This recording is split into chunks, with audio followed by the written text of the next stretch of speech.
নমস্কার বন্ধুরা, আমি আজকে একটা নতুন রেসিপি করছি। বোয়াল মাছ দিয়ে আলু দিয়ে বড়ি দিয়ে ঝোল। তার জন্য আমার লাগছে মাছগুলোকে দেখুন ধুয়ে টুয়ে হলুদ নুন মাখিয়ে ভেজে নিয়েছি। এগুলো মাছ। আলুগুলোকে ভেজে নিয়েছি নুন হলুদ দিয়ে, বড়িগুলোকে ভেজে নিয়েছি। তারপরে আমি দেখুন এখানে জিরে আছে, গরম মশলা আছে, তেজপাতা আছে, এগুলো হালকা আছে ভেজে নিয়েছি। ভেজে এগুলোকে পরে আমার লাগবে। দেখুন মাছ ভাজার তেলটা গরম হয়ে গেছে, সর্ষের তেল। মাছ ভাজার তেলে আমি এখন একটু জিরে ফোড়ন দিচ্ছি।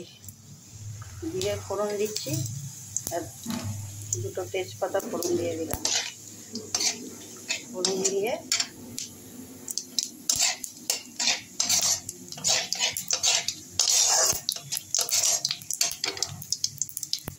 জিরেটা আমার ভাজা হয়ে গেছে। এর মধ্যে আমি একটু হলুদ গুঁড়ো দিচ্ছি, 1 চামচ ভর্তি করে, একটু বড় চামচের। আর একটু লঙ্কার গুঁড়ো দিচ্ছি। সামান্য একটু জল দিয়ে এটাকে কষাবো মশলাটাকে।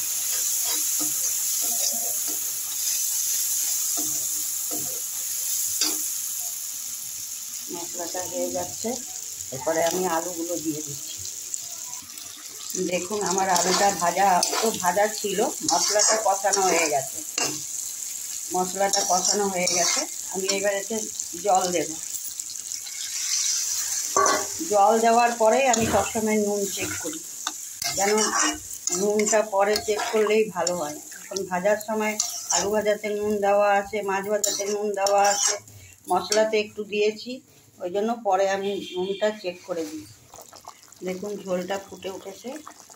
এর মধ্যে আমি এবার ওই যে জিরা, গরম মশলা, ভাজা জিরা, গরম মশলা, তেজপাতা সব ভেজে বেটেছি, সেটা এখন দিয়ে দেব। দিয়ে এবার মাছগুলো আমি সব দিয়ে দেব।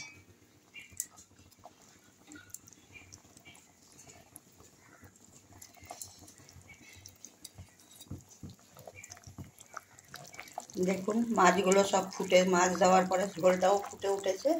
এই পর্যায়ে এসে আমি বড়িগুলো সব দিয়ে দিলাম এর মধ্যে। বড়িগুলো দিয়ে তারপরে আমি একটু ফুটলেই নামিয়ে দেব।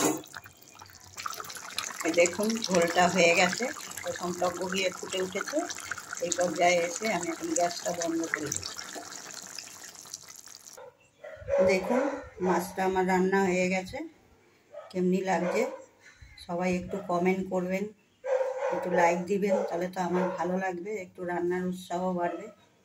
এখানেই শেষ।